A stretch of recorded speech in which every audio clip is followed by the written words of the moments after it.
hablar de Sarmiento militar, Sarmiento y su visión militar, no solo naval, sino fundamentalmente lo que es él desde el punto de vista militar, su formación, su concepción sobre cómo debe ser la vida militar y cómo debe organizarse a partir de eso también la nación.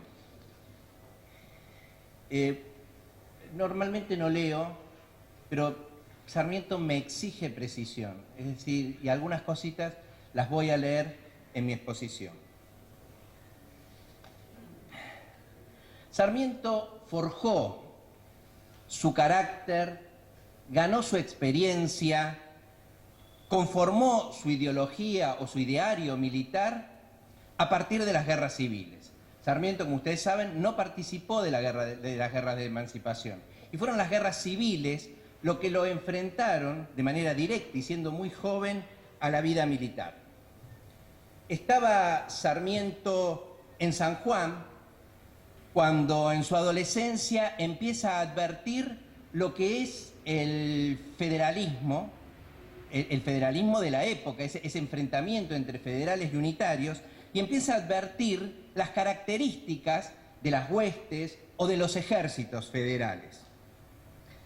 Dice en Facundo: veíamos avanzar una nube de denso polvo, preñada de rumores, de gritos, de blasfemias y carcajadas, apareciendo de vez en cuando caras empolvadas entre greñas y harapos y casi sin cuerpo. La escena recrea su primer contacto con los militares argentinos de entonces y refleja su impresión de las montoneras de Facundo. He aquí, dice Sarmiento, mi visión del camino de Damasco, de la libertad, de la civilización. Todo el mal de mi país se reveló de improviso, la barbarie. Quiero explicar un poquito esto. Los caudillos, que no existían antes de la Guerra de la Independencia, se gestan con la Guerra de la Independencia. Ustedes saben que fundamentalmente el Ejército del Norte va siendo formado por los hombres de distintas provincias o las distintas gobernaciones e intendencias que tienen gran poder económico y la capacidad de formar un ejército, es decir, adquirir los caballos, pertrecharse militarmente, etc. Esto hace que estos señores, que son poderosos en su tierra, empiezan durante la Guerra de la Independencia a tener también poder militar.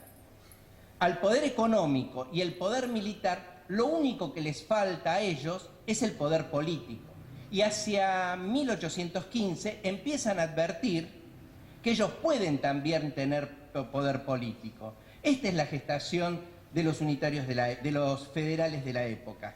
Por lo tanto, aquellos hombres formados en la tradición hispana están realmente alejados de ese pensamiento. Los hombres de Buenos Aires no coinciden con el pensamiento federal, que es mucho más localista y que además está formado a partir de esta concepción que va creciendo y se va consolidando hacia 1820. Ustedes saben que federales y unitarios no hay hasta la década de 1820, que es cuando, después del Congreso del 24, se definen claramente los dos partidos.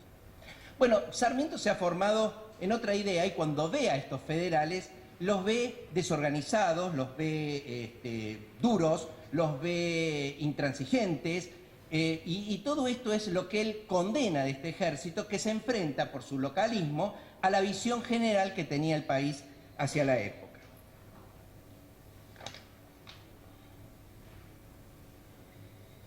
Según la interpretación de Augusto Rodríguez Sarmiento no concebía la milicia tal como aparecía en la Montonera, en tanto representaba la barbarie contra la civilización. Pero desde mi perspectiva, su alejamiento de estos grupos tiene más que ver con su visión de país y la idea de que los ejércitos locales, producto del federalismo impuesto por los caudillos, contribuía al mantenimiento de un sistema anárquico para la nación. No es mi intención detenerme en el entramado político que acuñaba la guerra, sino en la íntima composición de esos ejércitos que por encima de cualquier filiación mostraban siempre su caótica esencia, donde residía el germen de la indisciplina, la ausencia de técnica y doctrina y la subordinación a líderes circunstanciales que anunciaban la descomposición de cualquier organización militar. Pensamiento puro de Sarmiento en sus primeros años. Cuando Sarmiento piensa así, que lo va a escribir después, está formando su idea sobre los militares de la época y está formando su idea sobre lo que debe ser el ejército. Y estamos hablando de 1830, él es un teniente de coraceros de San Juan con 19 años, en este momento. Estimulado por las circunstancias, inicia entonces una tarea formativa proveyendo instrucción básica al soldado y táctica a los oficiales en el marco de una administración minuciosa para lograr un sistema eficiente. Esto lo hace en San Juan cuando forma parte del ejército. Esta misión autoimpuesta comienza a desarrollarse a partir de su nombramiento como ayudante del escuadrón de dragones de la escolta del gobernador y capitán general de San Juan. La idea del militar se integra y crece junto al proyecto político. El modelo europeo de soldado, que aparece a su criterio o en su criterio a la vanguardia de la civilización, se compone dentro del sistema republicano de nación, que rechaza el atomizado esquema de ejércitos regionales y promueve la existencia del ejército único. De esta manera y desde muy temprano va madurando la idea de ejército profesional. En efecto, durante las guerras civiles fue desarrollando su concepción respecto a las Fuerzas Armadas y el papel que habrían de sobrellevar en la República. Desde Chile, su labor periodística y formadora también se ocupó de la virtud del soldado, para cuyo ejemplo señalaba las acciones de los generales de la Independencia, fundamentalmente San Martín y Las Heras. Resulta oportuno reparar en esta mirada, pues las dos figuras representan algo más que el mero espíritu guerrero, en tanto son protagonistas principales en la guerra de emancipación. En ellos, y en el uso estricto del papel militar, Sarmiento advierte el sentido nacional y la proyección continental del pensamiento sanmartiniano, y ennoblece el papel de los ejércitos sobre el mismo ideal de nación organizada. Si en Paz ve al táctico, en San Martín reconoce al estratega. Las positivas referencias del sanjuanino a los ejércitos de la Independencia responden precisamente a la visión integradora que lo anima, al tiempo que reniega de los ejércitos populares, de la milicia ligada a sus jefes por lazos clientelares, y rescata como un proyecto de aliento el sentir nacional y la posibilidad de organizarse a partir de la visión de la organización que él concibe para los ejércitos.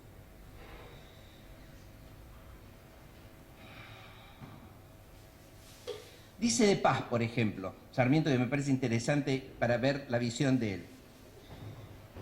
José María Paz, a cuyo ejército sirve en el regimiento de coraceros de Santiago Albarracín, de Paz dice: Paz es el militar a la europea.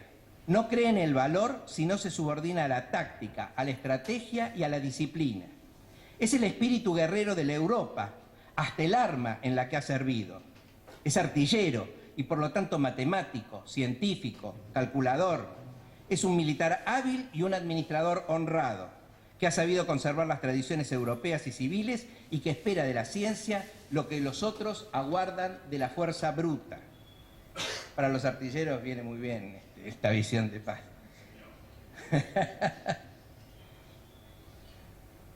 Muy bien. En 1850, ya en el ocaso de las guerras, las guerras contra Rosas, Sarmiento se ve como siempre enfrentado al sistema de pactos rosistas. Y él dice y escribe en Argirópolis: terminar la guerra, constituir el país, acabar con las animosidades, conciliar intereses de suyo divergentes, conservar las autoridades actuales. 1850 está refiriéndose a la transición entre Rosas y la organización, ¿no? Y dar a cada provincia y a cada estado comprometido lo que le pertenece.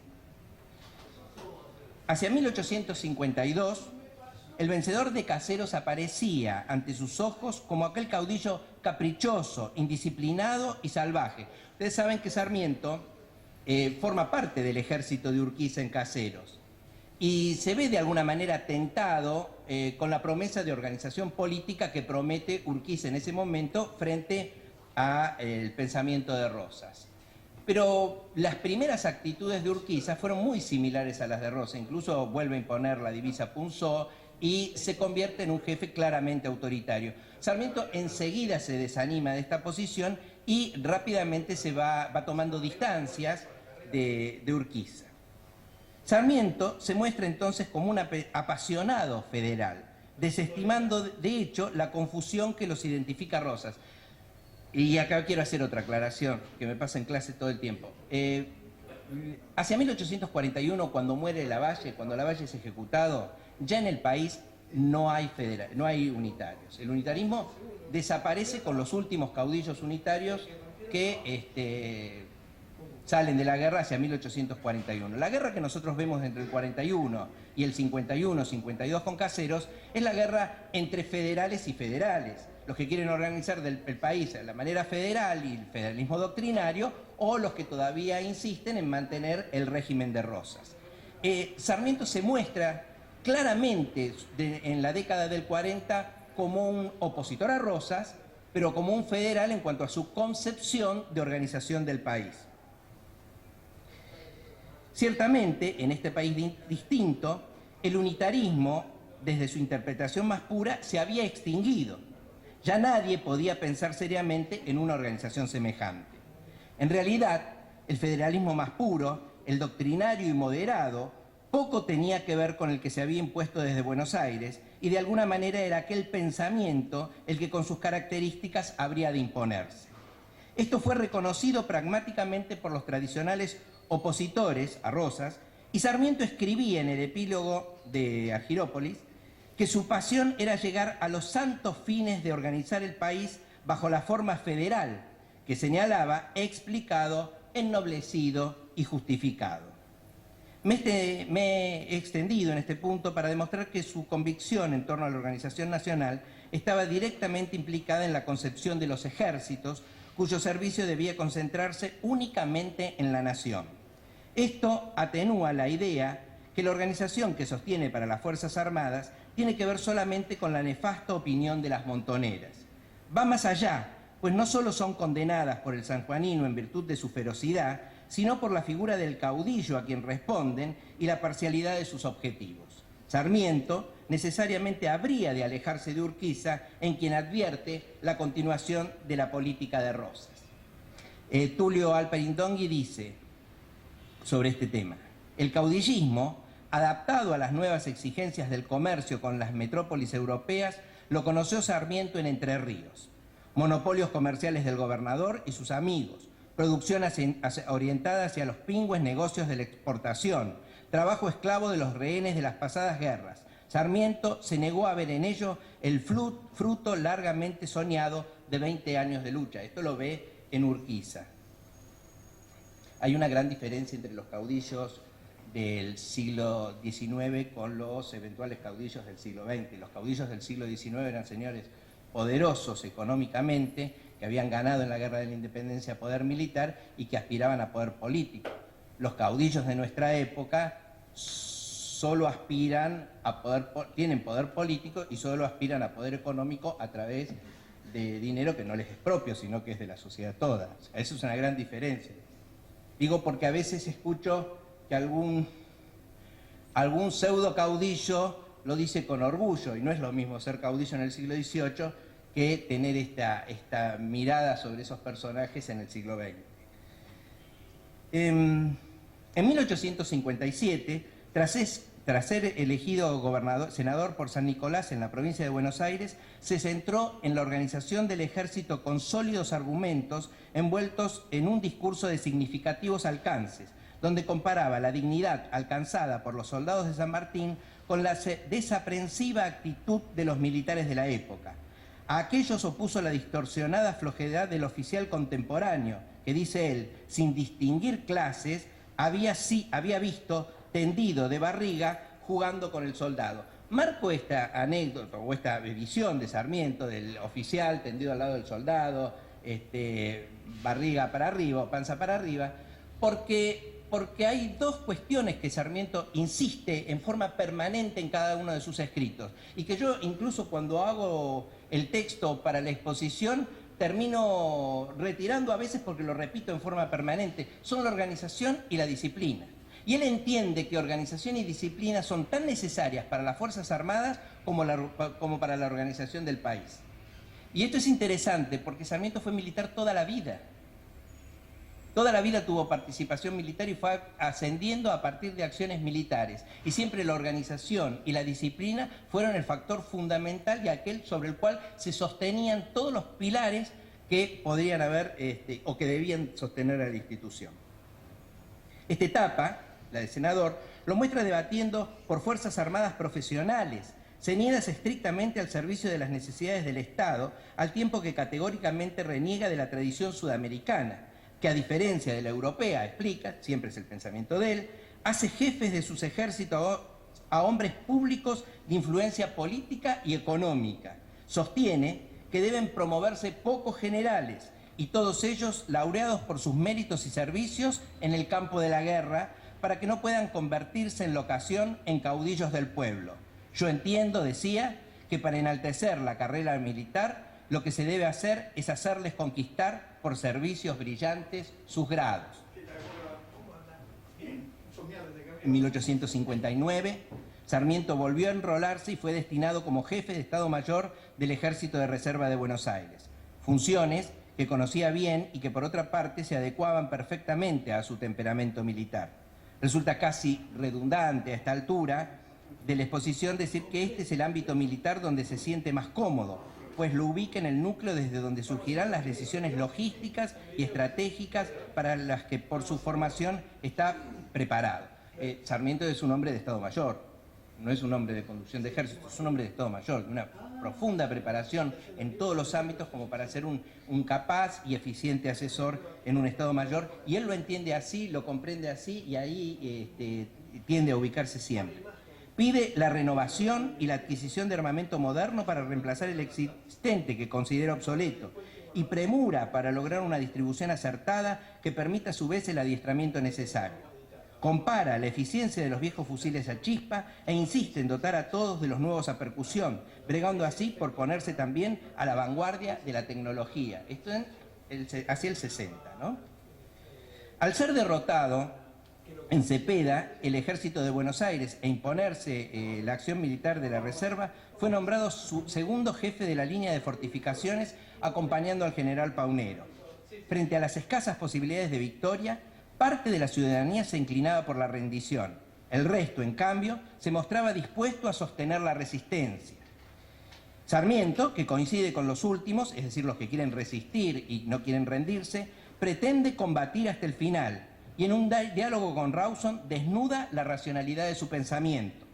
Para ser vencido, dice, es necesario ponerse en el campo de batalla. Así se conserva el carácter de los hombres. Uno de los historiadores de Sarmiento dice, tenía la seguridad de que en la guerra ningún acto heroico puede resultar estéril. El de menor trascendencia siempre constituye un ejemplo que ejercerá tarde o temprano su eficaz influencia sobre el espíritu de los soldados y el pueblo en el futuro. Por esta y otras razones, Sarmiento se mostró categóricamente contrariado con el Senado cuando sin lucha terminó aceptando las condiciones de Urquiza. Pero por encima de los acontecimientos y la visión política de aquel momento, lo que interesa en este estudio es la mirada que sobre el militar tiene el sanjuanino, incapaz de claudicar frente a la convicción de que cada acto debe también ejercer una función formativa sobre el ciudadano.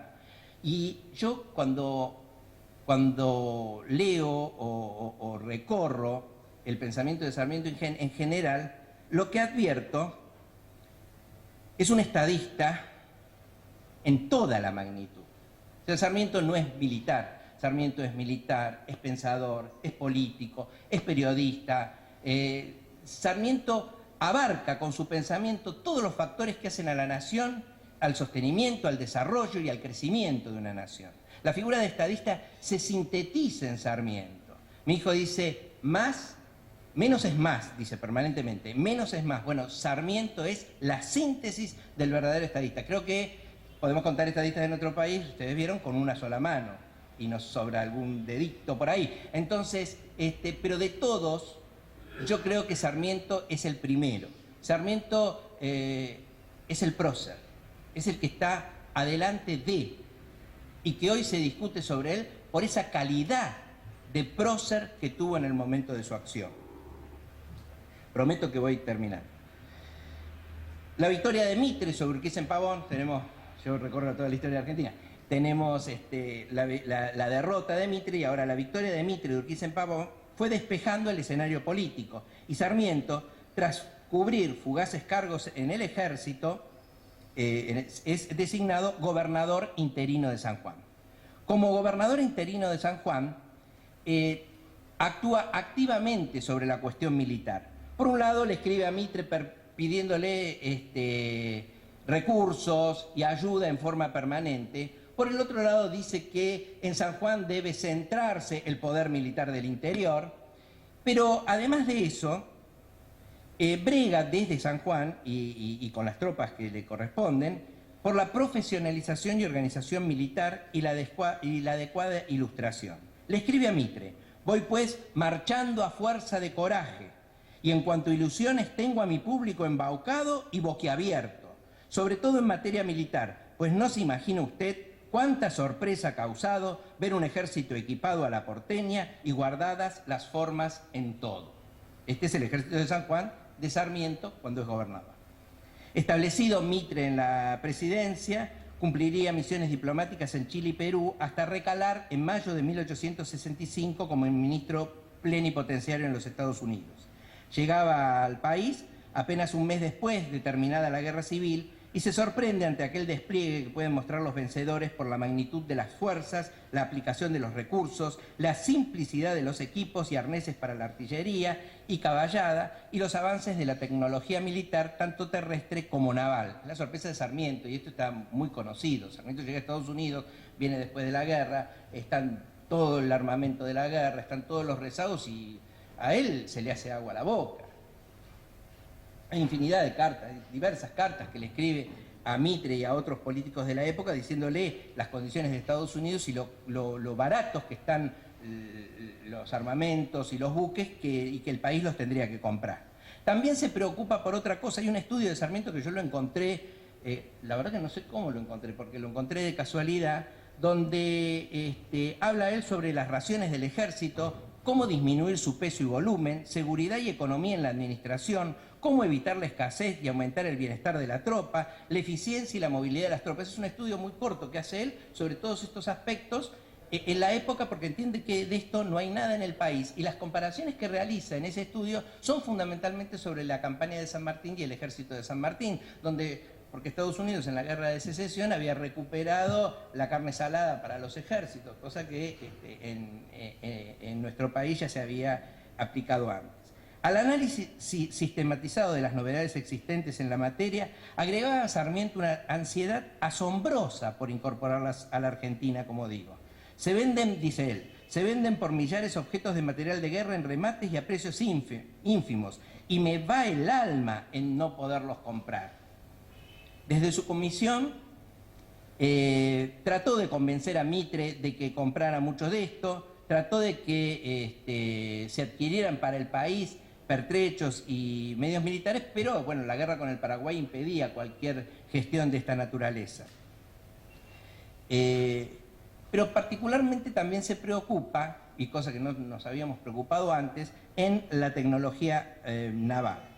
Sarmiento, centrado en la visión de los hombres de la generación del 37, consideraba el Río de la Plata como centro y eje de los esenciales intereses argentinos. Y fue precisamente sobre estos principios y tras los conocimientos y la experiencia adquirida en los Estados Unidos que maduró el proyecto de la Marina que quería para el país. Forjaba así la idea de contar con una modesta escuadrilla de acorazados de río y se sintió particularmente inclinado a ver en el torpedo la solución más pronta y viable para responder el problema de la defensa naval argentina. Esta es una crítica que la Marina le hace a Sarmiento por no comprender lo que tiene que ver ese pensamiento y lo que es el pensamiento de la época. Sarmiento es un hombre de la generación del 37. ¿Esto qué quiere decir? Son los hombres cuyos potenciales enemigos estaban en Brasil, en Paraguay o en todo caso en el Río de la Plata. Los intereses de la nación para los hombres de la generación del 37, porque los eventuales conflictos y intereses en discusión estaban precisamente en el Río de la Plata. Sarmiento entiende que la marina tiene que ser una marina chica, de características defensivas, con una tecnología naval de alta proyección, es decir, lo último, lo más moderno en tecnología, pero siempre restringido al Río de la Plata y sus afluentes. Recién en la década de 1890, con el pensamiento que se va madurando sobre 1880, se va a pensar en una marina de proyección marítima, no oceánica, marítima, que es la que conciben los hombres de la generación del 80. Por eso Sarmiento se restringe a esto y en ese momento y hasta el 80 es lo más viable y lo único posible. Con respecto a los medios navales, que por sus características técnicas y de vanguardia representan lo más interesante, escribía: se están vendiendo en pública subasta los buques de vapor de guerra que formaron las escuadras fluviales. Se han rematado algunos por el quinto de su costo y están anunciados otros para la semana entrante. No se compró nada. El país no podía embarcarse en esto más allá de las insistencias de nuestro enviado en Estados Unidos. No perdía el tiempo y, extremando el mandato de sus instrucciones, antes de finalizar la comisión había adquirido y remitido algunas armas junto con la contratación de ingenieros militares y hasta un jefe del sur con conocimientos en la aplicación técnica y táctica de torpedos. Es el teniente ingeniero Hunter Davison, que formó la primera escuadrilla de torpedos y que... ¿Me está diciendo que me quedan 10 minutos? ¿O que vaya más despacio? Bueno, me decía más despacio. Bueno, finalmente, la presidencia. Él llega a la presidencia en 1868. El perfil que habría de darle a su presidencia tendría que ver necesariamente con lo que él había visto y aprendido en el extranjero. La evolución de las armas y la necesidad de conocimientos técnicos, es decir, de una sólida formación del soldado para la utilización eficiente de los sistemas de armas, simples y complejos, aparece con claridad en sus cavilaciones. Para que ustedes sepan, cuando uno lee Sarmiento, se mete en el pensamiento de Sarmiento, en los escritos de Sarmiento, la cuestión militar está presente todo el tiempo. Y me sorprende a veces que haya tan poco escrito sobre el Sarmiento militar. Porque él no concibe nada que no tenga que ver o que de alguna manera no tenga un paralelo o se vea espejado en una cuestión que tiene que ver con el orden militar para aplicar al orden nacional. De esta manera, advertía que la guerra científica reemplazaba sin solución de continuidad a la guerra intuitiva, diluyéndose necesariamente aquel soldado en la medida que se materializaba otro de mayor preparación. Los que en la Marina toman todo este pensamiento y lo incorporan rápidamente, y por algo Sarmiento es tan importante para la Marina, es la generación que yo llamo en mi libro los marinos de la generación del 80, es decir, son las primeras promociones de la escuela naval las que abrevan en este pensamiento y rápidamente se dan cuenta que el soldado ya no puede ser más intuitivo, tiene que ser más parecido al artillero, y que la técnica, la tecnología y el desarrollo tecnológico tiene que ser una prioridad dentro de este contexto. El militar de conocimientos complejos e integrales surge en el pensamiento de Sarmiento antes que en ningún otro estadista argentino de la época. A esos objetivos responde la creación del Colegio Militar en octubre de 1869. Dice Sarmiento: me prometo contraerme a preparar a la carrera militar nuevo prestigio, con mayor contingente e instrucción científica. En mayo de 1872, a un año del funcionamiento del instituto, ratificaba con juicios precisos el camino señalado por sus decisiones al reafirmar en la labor de los profesores la misión de dotar al ejército de oficiales científicos, indicando entonces que el arte de la guerra, por el material y sus medios poderosos de destrucción, ponían el valor al servicio de la ciencia y del genio, y donde el saber, decía, era una guía hasta en los campos de batalla. A la acción concreta aplicada en la organización, alistamiento e instrucción del ejército, sumó una labor aún más significativa en lo naval, pues por sus condiciones se hallaba en una mucho más desmerecida posición, lo naval. No hay exageración al decir que Sarmiento fue el creador de la Marina moderna. La ley de armamento sancionada en 1872 y que estimaba la inversión de 2.600.000 pesos fuertes para la compra de armas portátiles de precisión y de 3 buques de guerra encorazados del sistema más adelantado, eso dice la ley, y más adecuado al servicio de las aguas de la República, habría un camino de realizaciones impensado. Desde las guerras de la independencia, la Argentina había suplido sus necesidades navales con buques mercantes adaptados para la guerra, adquiridos como se pudiera, requisados de buques mercantes, etc. Por primera vez Sarmiento concibe, desde su presidencia, la compra de buques especialmente diseñados para la guerra. Y son en ese momento los más modernos del mundo. Se los compra a Inglaterra, porque es quien en ese momento tecnológicamente está a la vanguardia de todos los desarrollos tecnológicos. Este pensamiento se continúa y flaquea en algún momento sobre la década del 80 se compra algún buque al Imperio Austrohúngaro, que eran los más baratos y peores buques que se desarrollaban, y que son sumamente criticados. Y cuando se compran los acorazados, los primeros cruceros acorazados, se los compra a Italia. Hablo del Garibaldi, el San Martín, el Pueyrredón y el Belgrano. Porque en ese momento Italia estaba a la vanguardia de los desarrollos tecnológicos. El buque italiano que nosotros compramos es un prototipo que se pone a la cabeza de todos los desarrollos tecnológicos y que en ese momento concilia la velocidad con la capacidad de maniobra, con el poder destructivo y la coraza. Esa conciliación la logran los italianos y la Argentina compra en la década de 1890 los buques a Italia. Y digo esto porque no es cierto tampoco que nosotros nos restringiéramos o miráramos a Inglaterra como el ejemplo a seguir. En realidad nuestra Marina ha ido comprando los buques, por lo menos en el siglo XIX, principios del siglo XX, en función de las características de esos buques y los servicios que podían brindar a la nación, y por otro lado, obviamente, el costo, que siempre era un condicionante para la adquisición de unidades. Pero me fui del tema del Sarmiento.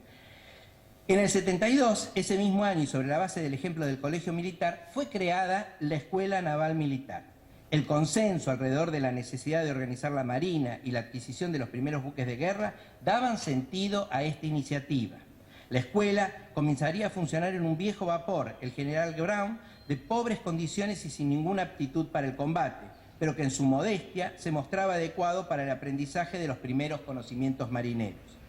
La cuestión sintetizaba, sin embargo, la impronta del presidente argentino, para quien la educación y la cultura eran el punto de partida de cualquier aspiración. Sobre el mismo rumbo, y por terminando, dispuesto y en coincidencia con aquel espíritu, también se estableció en Zárate el primer arsenal de marina. La elección del lugar respondió naturalmente a la defensa del Río de la Plata y todas las consideraciones giraron alrededor del apoyo que podría brindar a las unidades de río dispuestas en las embocaduras del Paraná, del Uruguay y en Martín García. Los primeros buques que compra Sarmiento los llama Pilcomayo, Bermejo, El Plata, Paraná, Uruguay.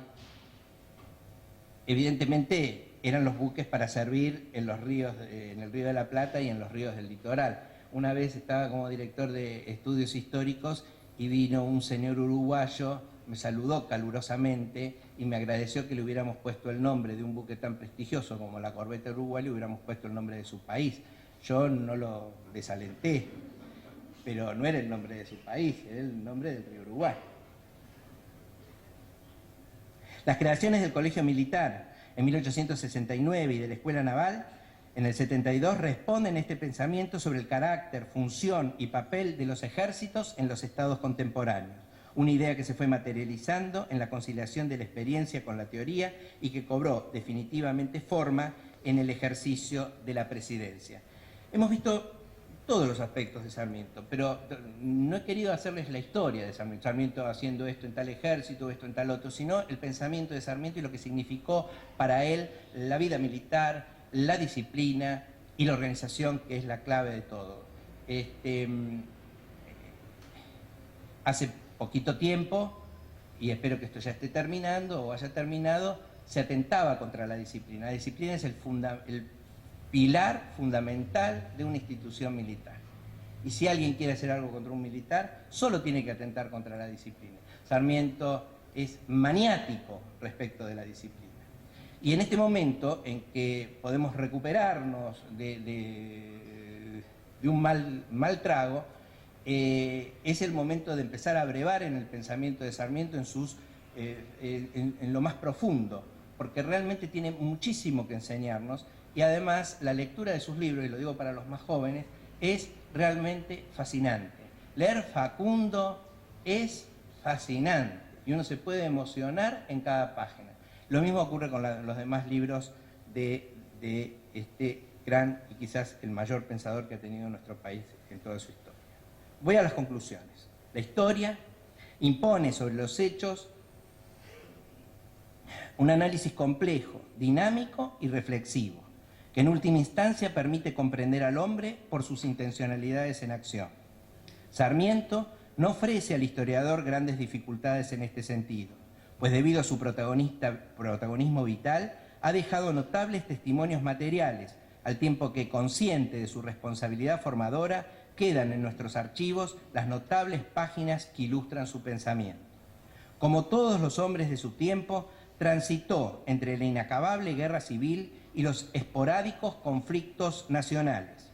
En efecto, entraba la adolescencia cuando se desató en el Río de la Plata la guerra con el Brasil, y fue testigo entonces de una violencia entre hermanos que no menguaba ni aún en presencia del enemigo extranjero. Determinado por la ferocidad que advertía irracional en las montoneras, renegó de ellas, tanto por las formas como por los propósitos que defendían, y a sus manifestaciones opuso la necesidad de dotar a los ejércitos no solo del vestuario y armamento adecuados. Hay textos larguísimos de Sarmiento hablando de cómo se debe vestir el soldado, de cómo se debe plantar el soldado, de qué armamento debe recibir, de cómo lo debe usar, etcétera, etcétera, etcétera. Sino de una sólida administración regida por la más férrea disciplina, técnica y doctrina. Esto lo dice Sarmiento todo el tiempo. En su azarosa carrera militar, Sarmiento trabajaría por la imposición de estos pilares al tiempo que en la medida que la nación se organizaba, diseñaba el perfil de las Fuerzas Armadas que quería para la patria. Por eso, y aunque probablemente haya querido destacarse con la espada, solo encontró su verdadero lugar en los estados mayores, donde por su temperamento, inteligencia y aptitudes pudo dar más aún de lo que se esperaba de él. Al entender el Estado Nacional, me quedan 30 renglones, al entender el Estado Nacional como la única forma viable de organización política, advirtió en las Fuerzas Armadas un factor de orden que, apoyado en la disciplina interna, el respeto por las jerarquías y la división de funciones, contribuiría a establecer la supremacía de la sociedad sobre el individuo. Esta visión de ejército profesional, sobre la que empezó a trabajar en San Juan cuando era gobernador, fue la que pudo plasmar luego al ocupar la primera magistratura. Sarmiento, entonces, dotado con la madurez de su larga experiencia y enfrentado a una dura y nueva realidad, tomó el camino por el que había trabajado siempre, la necesidad de imponer el orden en la nación. Las consecuencias de la Guerra del Paraguay sirvieron como catalizadores en la toma de decisiones. No era la primera vez que el país se enfrentaba al enemigo extranjero haciendo gala de una improvisación irresponsable. Había ocurrido frente al Brasil en 1825 y en la guerra que Rosas mantuvo junto a Manuel Oribe en contra de Fructuoso Rivera en la década de 1840. Pero lo sucedido antes, en el marco de un país cercado por guerras intestinas y donde prevalecían los localismos sobre las aspiraciones nacionales, no habría de ser admisible en los nuevos tiempos donde la organización mostraba sus beneficios.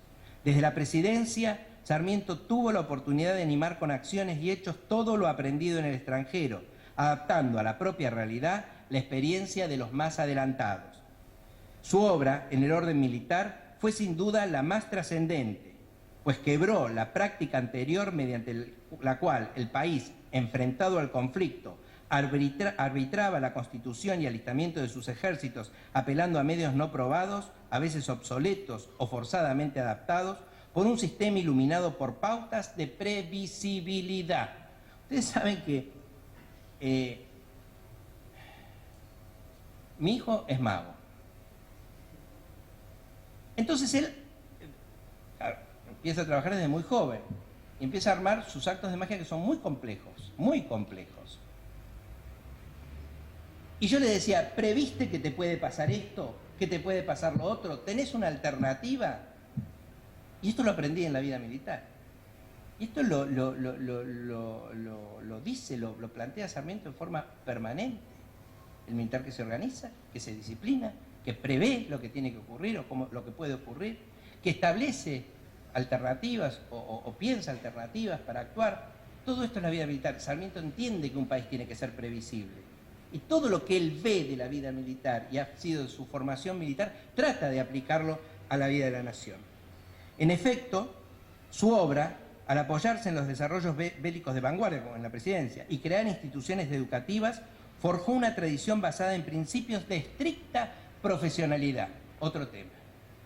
El otro día me llamó y me dijo, estoy arreglando, él vive en China, ¿no? Estoy arreglando una serie de arbitrios de mis compañeros de trabajo, porque yo tengo herramientas y ellos no. Y yo le dije, porque vos sos profesional. Solamente eso. Estricta profesionalidad. Criterios a los que, por otra parte, se abreva cada vez que por distintas razones la nación sufre la tentación de apartarse de aquella senda trazada en la huella fundadora del pensamiento de Sarmiento. Y creo que no hay momento más oportuno que este para escribir un libro sobre Sarmiento. La oportunidad del libro del doctor de Marco, que aparece este año, sobre la vida de Sarmiento, y que no está escrito por Felipe Piña, que copia de los demás, sino con verdadera profundidad y seriedad académica, es realmente un acierto que a veces no tengo palabras para decirte tan acierto que es, porque es el momento, este es el mejor momento para empezar a pensar en Sarmiento, a brevar en su pensamiento y recuperar sus enseñanzas, que son muchísimas, sobre todo después de casi, ¿cuántos años? 12 años que por lo menos las figuras de Sarmiento, como las de tantos grandes hombres de nuestra patria, han sido denostadas en forma permanente. Por eso, el doctor hizo muy bien en venir hoy, porque la verdad es que el libro del doctor de Marco cae justo en un momento donde la figura de Sarmiento debe ser leída y releída, y para los más jóvenes, que son los que tienen que construir el país hacia el futuro, tenerla en cuenta de manera muy precisa, porque todo lo que ha hecho Sarmiento en su época tiene vigencia y puede ser aplicable en nuestros tiempos. Nada más.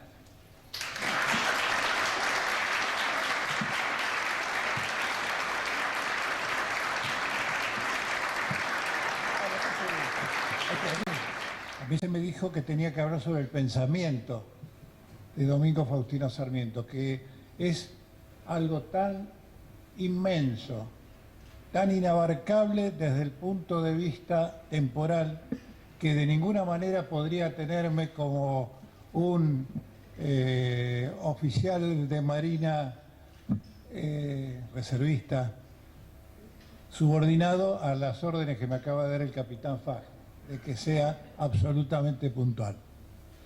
Y entonces voy a circunscribirme a 4 puntos de esa vastedad de ideas que bullían en Sarmiento. No sin antes decir que el otro día, cuando se presentó mi libro, después de una brillante presentación acá en este magnífico lugar, en la Academia Nacional de la Historia, yo leí un breve texto de Miguel Cané, un contemporáneo de Sarmiento, ¿no?, para mostrar cómo no se daban cuenta del monstruo, en el buen sentido, que tenían dando vueltas a su lado, ¿no es cierto?, escuchándolo, dialogando. Él habla de manera un poco despectiva, dice el genio divertido de Sarmiento. Con eso ya estaba todo dicho, porque era muy cercano, ¿no es cierto?, a ellos. Pero lo cierto es que Sarmiento es una figura insondable, y así lo dijo muy bien Carlos Pellegrini en el momento de la muerte, cuando señala, que todos ustedes recordarán, todos lo hemos visto, todos lo hemos conocido, era la cumbre más elevada de nuestras eminencias americanas, el sol coronaba su sien soberbia y había en sus entrañas agitaciones de volcán. y después diría que era el hombre más genial de la América.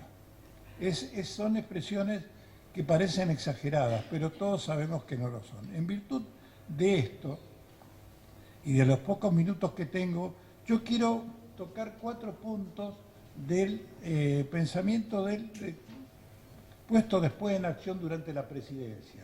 Y hacerlo, y uno de los puntos, claro, que iría a colisionar un poco con lo que acaba de manifestar el capitán Oyarzábal, o más que colisionar, iría a ver un nuevo o tal vez un aspecto distinto de la postura de Sarmiento frente a lo militar.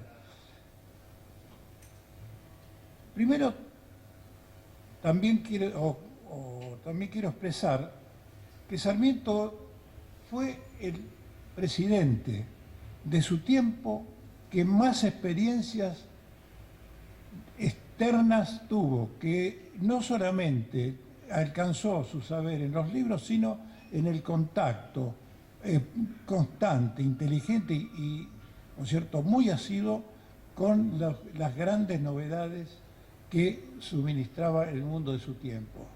Si ustedes analizan las biografías de los primeros presidentes constitucionales argentinos, Urquiza jamás se movió de su provincia de Entre Ríos, porque incluso cuando fue presidente se trasladaba desde Concepción del Uruguay a Paraná y ese era su trayecto. Y solo de una manera muy poco frecuente se trasladó a Buenos Aires. El presidente Derqui ni que hablar. Mitre recién conoció Europa cuando era un anciano. Avellaneda había dejado la presidencia y llegó al viejo mundo prácticamente para morir. Tuvo que volver, ¿no es cierto?, para terminar sus días en el Río de la Plata. Y Roca fue presidente, jefe de partido político y recién, antes de la segunda presidencia, conoce el viejo mundo. Mientras tanto, Sarmiento, ya cuando alcanza la primera magistratura, ha estado en su juventud en una extraordinaria experiencia donde llega a comprender las deficiencias de aquellos países que él más admiraba. Por ejemplo, en el caso de Francia, cuando escribe una de sus cartas dice: me he desilusionado de Francia, pero por otra parte adquiere la experiencia para él extraordinaria de los Estados Unidos, que la va a volcar a toda su acción política, a toda su acción pública. Yo quiero entonces ahora brevemente referirme a 4 ideas fuerza o a 4 problemas que Sarmiento, a los cuales Sarmiento dedica mucho tiempo y mucho interés durante su periodo constitucional entre 1868 y 1874, como ya lo ha hecho a lo largo de su existencia, porque analizando desde su juventud en adelante, estos temas lo han preocupado y lo han visto trabajar de una manera asidua. Educación, inmigración y colonización, industria, tecnología y ciencia, y dentro del amplio espectro militar, subordinación de las Fuerzas Armadas al orden constitucional. Como ustedes recordarán, para Sarmiento la educación era básico, era fundamental para la regeneración argentina. Esa célebre frase que él expresa, leer y escribir es la civilización entera, está apelando a un primer estadio de la enseñanza que es fundamental, la enseñanza primaria. Hay que alfabetizar al pueblo. En esta tarea, él rudimentariamente, si se quiere, comenzó, como todos sabemos, porque lo aprendimos desde los primeros momentos de la escuela primaria, desde su magisterio, ayudando a su tío en San Luis, y luego desarrolló todo su saber, todo su saber, porque se había formado, había leído muchísimo, en escuelas de la provincia de San Juan y sobre todo en Santiago de Chile, donde llega incluso sin tener ningún título de grado en su país a formar parte del claustro universitario de la Universidad de Chile. Él siempre consideró que había que dar una preocupación preferente a la enseñanza primaria, porque el resto de los escalones de la instrucción eran mucho más sencillos de alcanzar si el pueblo podía por lo menos tener esos conocimientos rudimentarios que le iban a dar alcance para toda actividad, para la actividad profesional, para la actividad agrícola, para la actividad en cualquier terreno que fuese indispensable. Y esto él lo va a aplicar, como todos sabemos, no solamente en su condición de primero diputado, luego senador en el Estado rebelde de Buenos Aires, como funcionario educativo, como inspector de educación, como periodista a través de las páginas del Nacional, etcétera, etcétera. Es el repiqueteo sobre educar al soberano, pero educándolo desde la base. Porque él entendía también que esto se vinculaba con otro aspecto que era indispensable, que era el aspecto de la inmigración y la colonización, que era tan indispensable para el país. Si educamos al niño, decía Sarmiento, al hijo del inmigrante que llega, vamos a hacer que su padre, que es analfabeto y que le presta poco interés a la educación y que ha venido sin saber leer ni escribir, aunque no logre alcanzar ese conocimiento rudimentario, por lo menos se va a convertir en un aliado de la escuela y va a potenciar el esfuerzo educativo. Luego, también Sarmiento tiene muy claro que el sistema educativo de su tiempo está lleno de falencias y sobre todo carece de formadores. Ya sabemos que la enseñanza, aún en la ciudad de Buenos Aires, que estaba un poco mejor, era francamente calamitosa. En el país había solamente 2 universidades, había dos colegios secundarios. Si ustedes quieren, agreguémosle, no, había 3 en realidad, no dejemos de lado el Colegio del Uruguay, que era tan bueno, el colegio que había fundado Urquiza, algunas escuelas particulares, ¿no? Algunos establecimientos de instrucción primaria, pero realmente todo el sistema educativo estaba absolutamente desorganizado. Mucho hizo él durante el Estado de Buenos Aires, pero cuando tuvo en sus manos la posibilidad de desarrollar este rubro, esta faceta, como presidente le va a dedicar todos sus esfuerzos. Tengamos en cuenta que él tuvo el hándicap, por así decir, de sus 2 experiencias norteamericanas, a las que hizo también referencia el capitán Oyarzábal. Primero, cuando joven aún, y luego regresando allá de Europa, está un tiempo largo en los Estados Unidos y se internaliza de los sistemas educativos existentes en los distintos estados.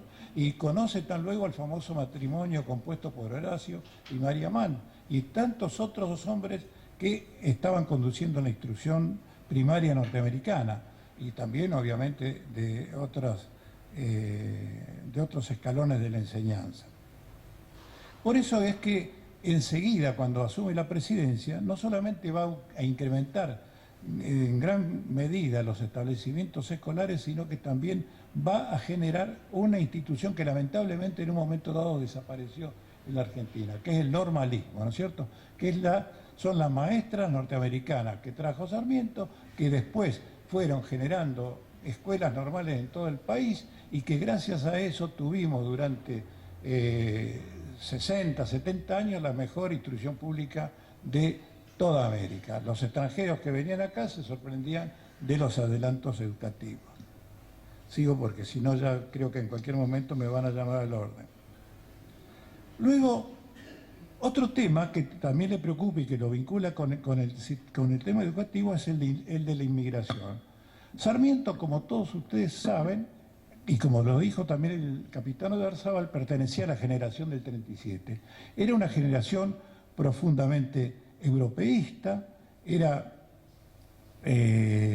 una generación que también se movía con bastante utopía en sus planteos, y entonces cuando se presenta la idea, vamos a decir, la necesidad de poblar el país o ver las posibilidades de poblar, ¿no es cierto?, el país, recurren a lo que estaba en boga en el momento, es decir, poblar a la Argentina con inmigración calificada y con inmigración de anglosajones, que les parecían que eran los más adaptados y los más apropiados para el carácter indolente que ya le decretaban a nuestros propios habitantes naturales, a los criollos, a los indios, etc. Sarmiento pensaba lo mismo, tal vez, en su juventud, como Alberdi, sin llegar a la crudeza, que Sarmiento también era crudo para decir algunas cosas, pero no llegó a expresar como Alberdi que era mejor el último de los inmigrantes ingleses que el mejor de los criollos, que el mejor de los criollos para desempeñar determinadas tareas.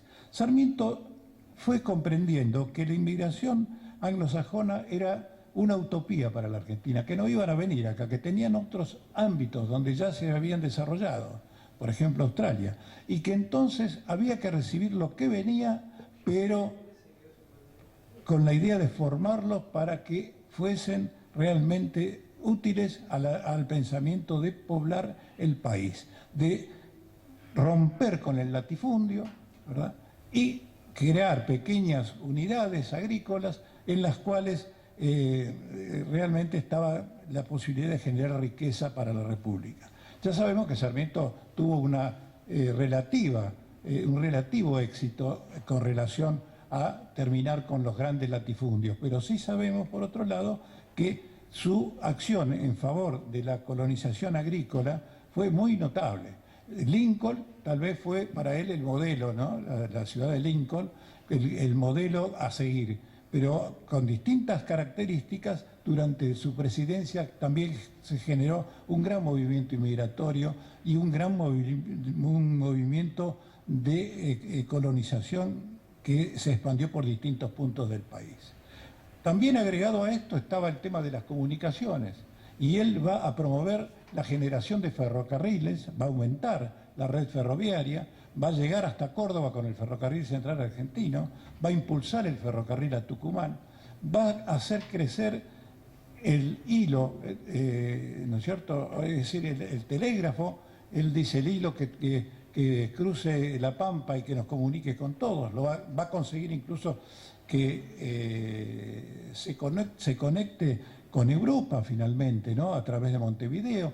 Es decir, el tema de las comunicaciones le preocupa mucho, y le preocupa mucho, por otra parte, la tecnología aplicada al agro, que él había visto tan desarrollada en los Estados Unidos, a punto tal que cuando es presidente hasta crea una revista especializada.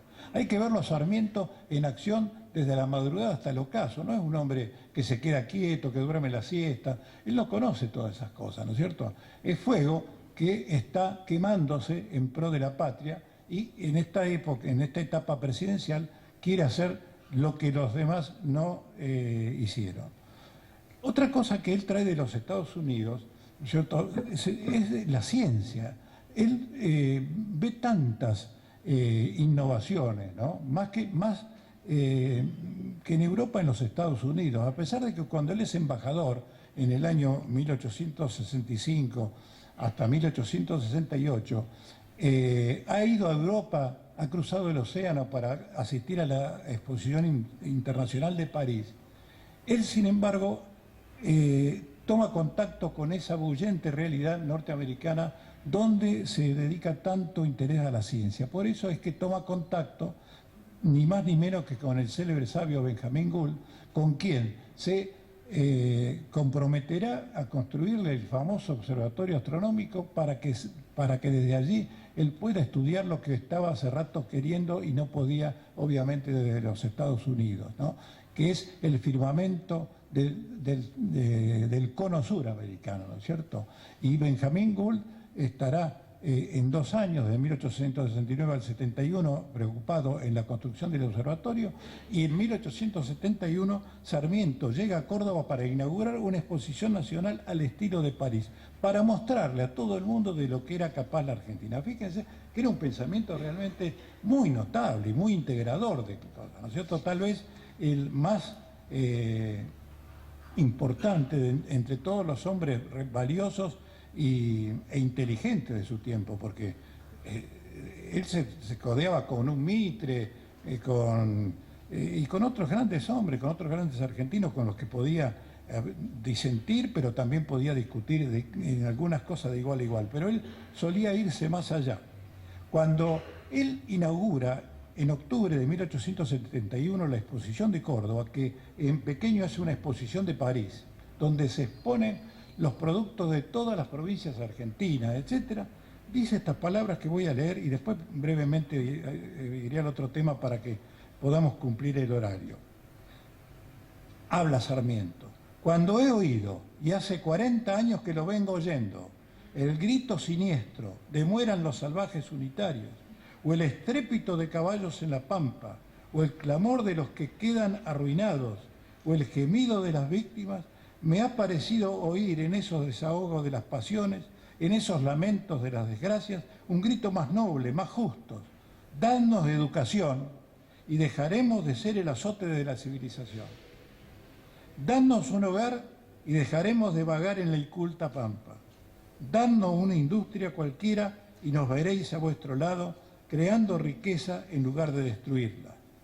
¿Por qué no he de tender, antes de concluir, dice Sarmiento, su discurso, una mirada de complacencia sobre el local de la exposición, sobre esta ciudad y provincia de Córdoba, que contra muy buenas razones fue elegida para ser teatro de esta reunión de los productos argentinos? El ferrocarril y los telégrafos la tendrán luego por centro de muchas líneas. La universidad, con la profusa dotación de profesores de ciencias naturales y exactas, justificará en pocos años su título. Sus sierras, con el estudio de su geología y de su flora, se alzarán de 100 codos más, pues serán vistas y apreciadas por el mundo científico. Su observatorio astronómico añadirá algunas conquistas en los cielos sometidos al dominio del hombre, y cuando los palacios de Buenos Aires y de Rosario sean construidos con los mármoles de Córdoba, cuando su cal y su yeso sirvan de cimiento a las obras hidráulicas de todo el litoral y su campaña, Córdoba será menos docta quizá. Él saben que a los abogados no les tenía mucha simpatía, pero en cambio será más rica, más próspera y más generalmente civilizada. Es en esa ocasión cuando él inaugura, como dije, el observatorio astronómico, pero también pone en funcionamiento un pequeño ferrocarril que va a La Calera para cumplir con estas cuestiones de poner a Córdoba en condiciones de suministrar materiales para la construcción. Y además inaugura la Facultad de Ciencias Físicas y Matemáticas y la Academia de Ciencias de Córdoba, ¿no? Y pone al frente de estas dos instituciones tan luego que el sabio alemán Hermann Burmeister, quien después fundará, como todos ustedes saben, el Museo de Ciencias Naturales, que hoy en día es, ¿no es cierto?, un orgullo para el país.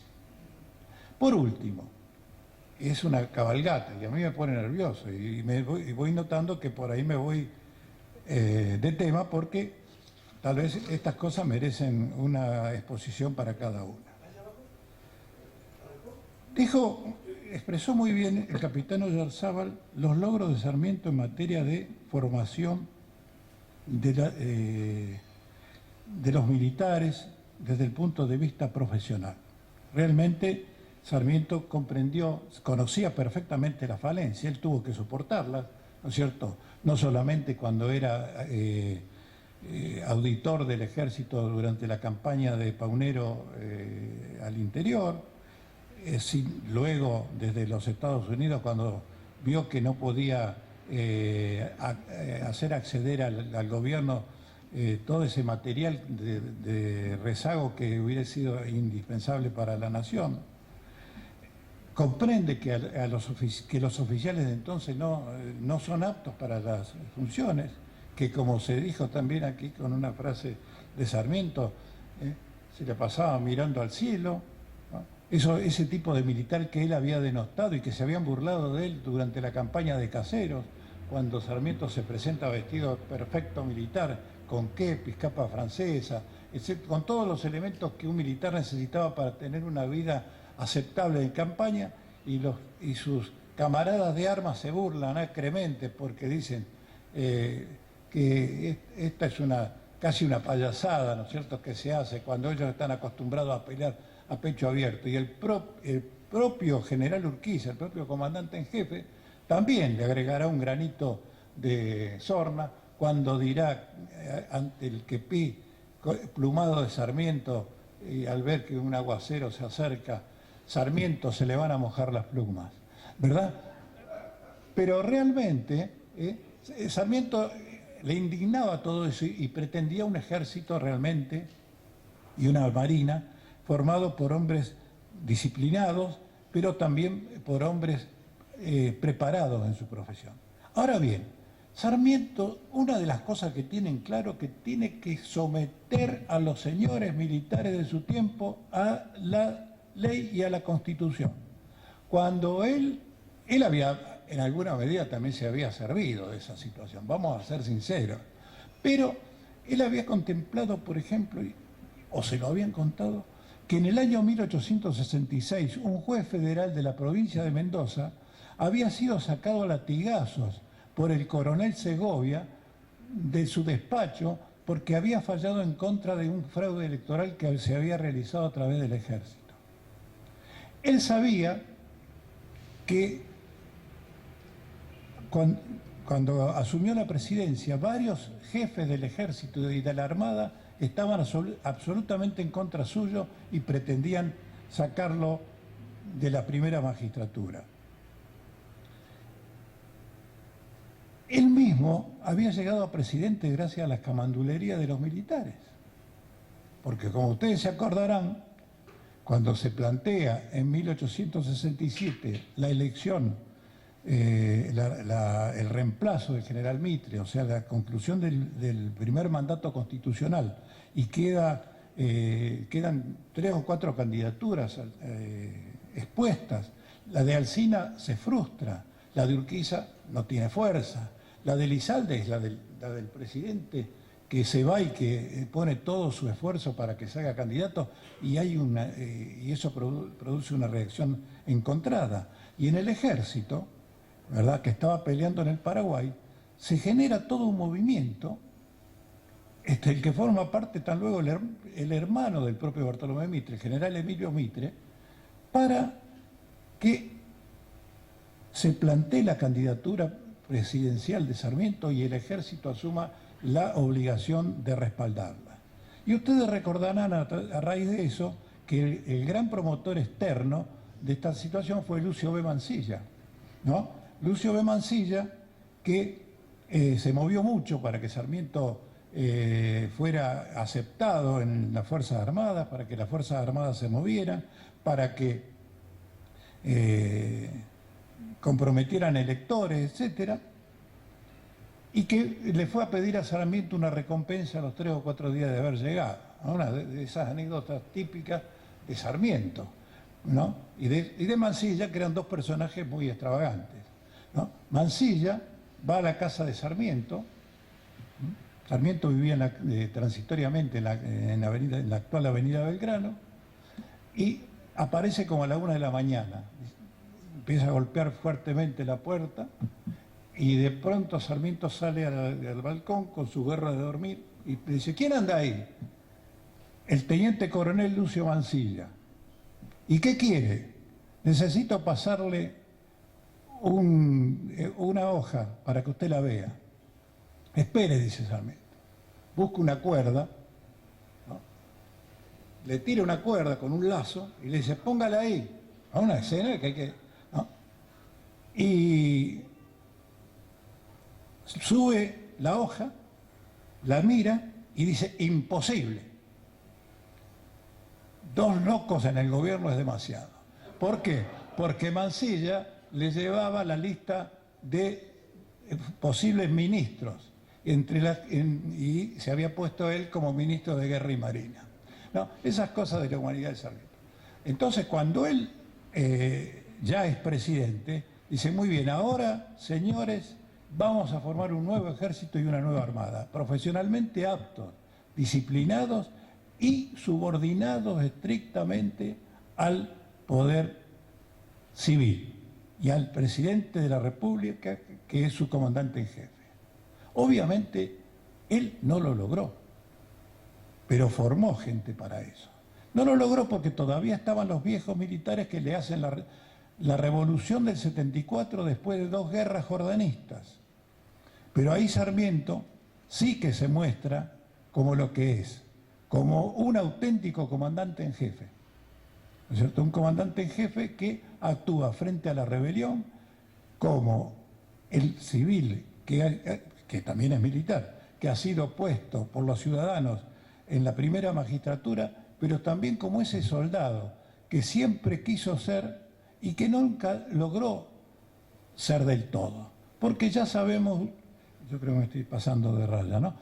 Porque ya sabemos que Sarmiento en realidad, como bien dijo el capitán Oyarzábal, era un óptimo oficial de Estado Mayor, o podía haber sido, porque a los Estados Mayores en aquella época le daban poca importancia, ¿no? Los militares practicones de la época.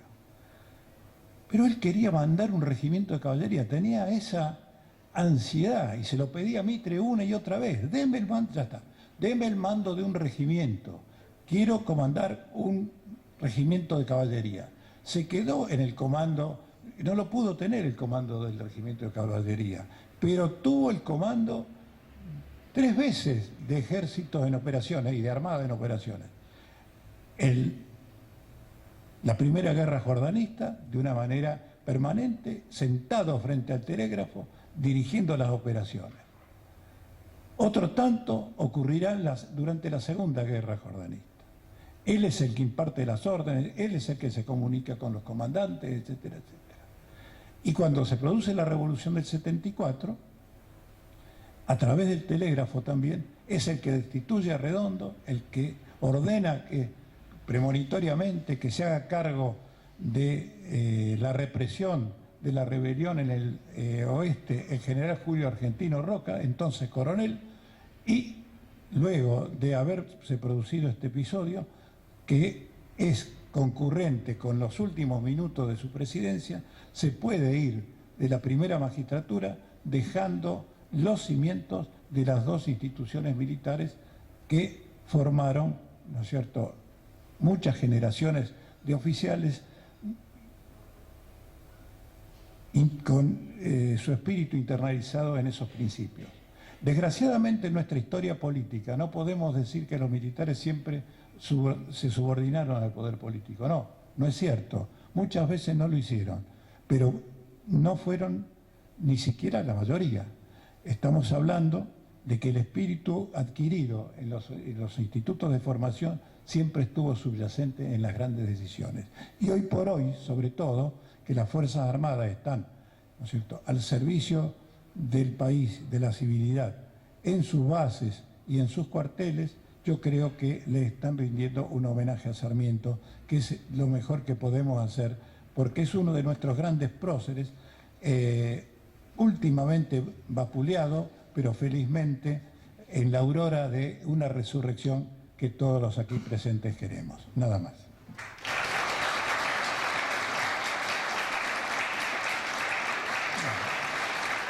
Me gané el poco de agua.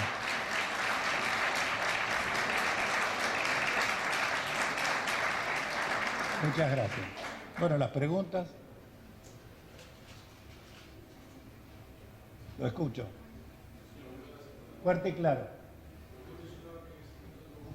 Espere. Usted mencionó que Sarmiento tuvo mucha oposición en cuanto a lo que era profesionalizar las fuerzas y disciplinarlas. Pregunto si tuvo apoyo de alguien y si tuvo alguien que lo apoyó en ese sentido. En realidad, él tuvo el apoyo del Congreso, de la Nación, porque si no, no hubiera podido sacar estas leyes, y en el propio elemento militar, lo más preparado del elemento militar de la época, también lo apoyó. ¿no es cierto? Inclusive el propio Mitre, que se convirtió en un gran adversario de Sarmiento, después de haber sido tan amigos, después volvieron a la amistad, ¿no? El propio Mitre, aún en esa situación, respaldó, ¿no es cierto?, esta iniciativa de Sarmiento, porque se daban cuenta que era indispensable y porque comprendían que en el contexto internacional la Argentina podía quedar muy desprotegida si no tenía los soldados o los dirigentes militares que pudiesen actuar frente a los compromisos o los litigios que permanentemente teníamos encima, por ejemplo con Brasil, con Chile sobre todo, ¿no? Y Sarmiento se encontró justamente como una de las consecuencias de la guerra del Paraguay con un Brasil que quería traernos la guerra. Y si no hubiese sido, ¿no?, por esa también decisión de comprar la escuadra, de mejorar del armamento liviano, de comprar artillería, etcétera, etcétera, tal vez los historiadores no podemos pensar qué hubiese ocurrido si tal cosa se hubiese producido, pero de todas maneras, dejando de lado la ciencia para poner el sentido común, si la Argentina hubiera estado totalmente dividida y desprotegida, hubiese sido mucho más fácil, ¿no es cierto?, un expansionismo de nuestros vecinos más poblados y territorialmente más grandes. ¿Otra pregunta?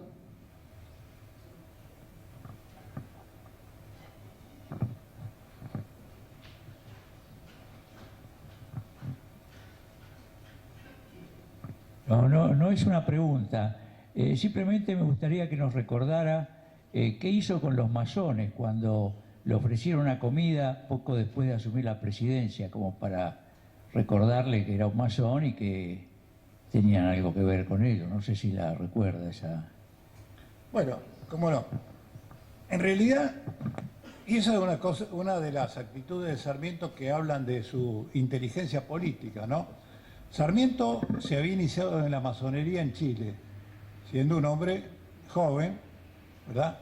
Había estado relativamente activo en la masonería cuando se produce, después de la batalla de Cepeda y del Pacto de Unión Nacional, la visita del presidente Derqui y de Justo José de Urquiza a Buenos Aires, en el templo masónico de la calle Cangallo, se realiza una tenida muy importante en la cual a los principales personajes, ¿verdad?, que actuantes, a Sarmiento, a Derqui, a Urquiza, los designan grado 33 en la masonería.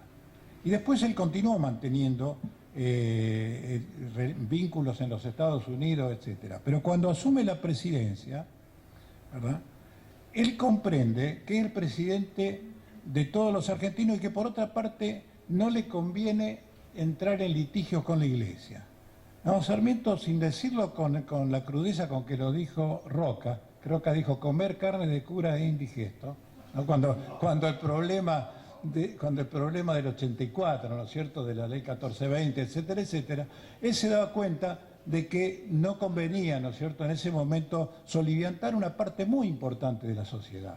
Y entonces dijo, bueno, mientras yo sea presidente, y lo manifestó en ese célebre discurso en el templo masónico, la expresión fue más o menos la siguiente, ¿no es cierto?, que si la masonería está en contra de la Iglesia, desde ya declaro que no soy masón, primera cosa que dijo, y después se apartó durante el periodo presidencial de una participación activa en la masonería.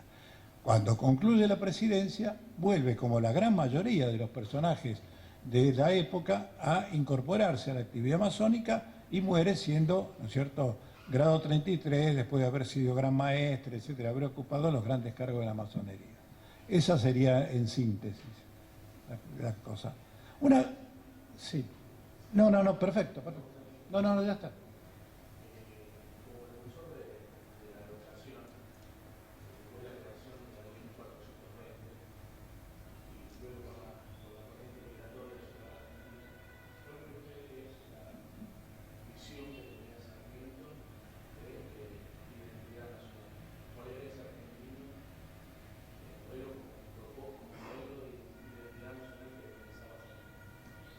Bueno, yo creo que en ese aspecto el pensamiento de Sarmiento no se diferencia del de la mayoría de su generación, ¿no? Era un poco la idea no de la unidad en la diversidad, sino la del crisol de razas, ¿no? Como que todos los que venían acá tenían que fundirse en ese crisol ideal que era el argentino, ¿verdad?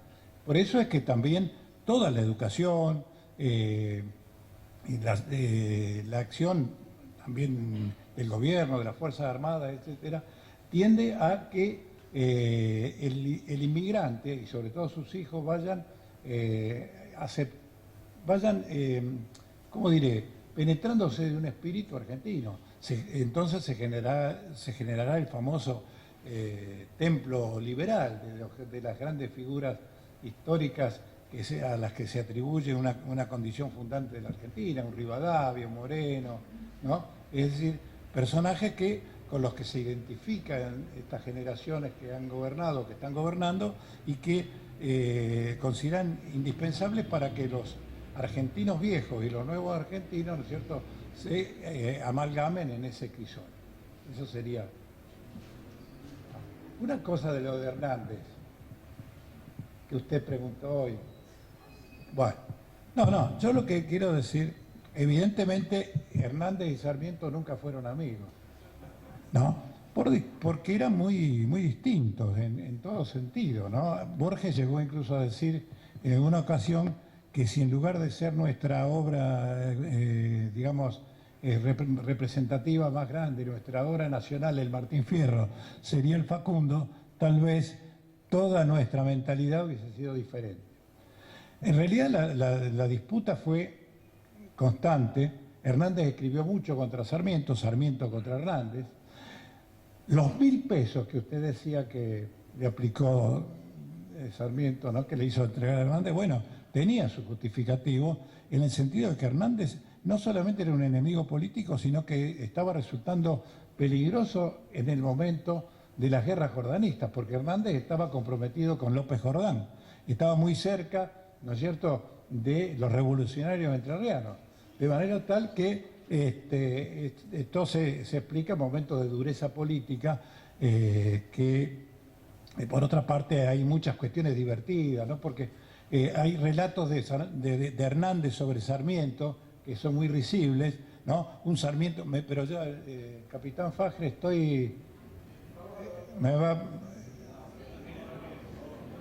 No, bueno, ahí está. Ya estoy terminando. Ya, no, pero ya estoy más o menos en el tiempo. Pero estoy en las preguntas, estoy en el periodo de las preguntas. ¿Qué estábamos diciendo? No, solamente esto. Hernández fue secretario de la Convención de 1860, en que Sarmiento actuó como convencional. Sarmiento era típico en todo, a tal punto que durante una larga sesión, cansado, se ve que estaba en Santa Fe con ese calor que hacía, etcétera, de pronto se saca los botines, ¿no es cierto?, y tan pancho, los deja al costado de su banca y se pone a disertar. Hernández eso lo relata, lo escribe como un episodio, ¿no es cierto?, que muestra lo que Sarmiento es, de poco educado, de poco civil, ¿no? Pero, y Sarmiento en el Nacional muchas veces también lo castiga mucho, ¿no? Como también hay alguna referencia literaria de Sarmiento acerca del Martín Fierro. Quiere decir que eran personajes, como todos ellos en algún momento chocaron, pero como casi todos en algún momento también tuvieron la grandeza de volverse a unir. Que esto es lo que tendríamos que hacer nosotros ahora. Gracias.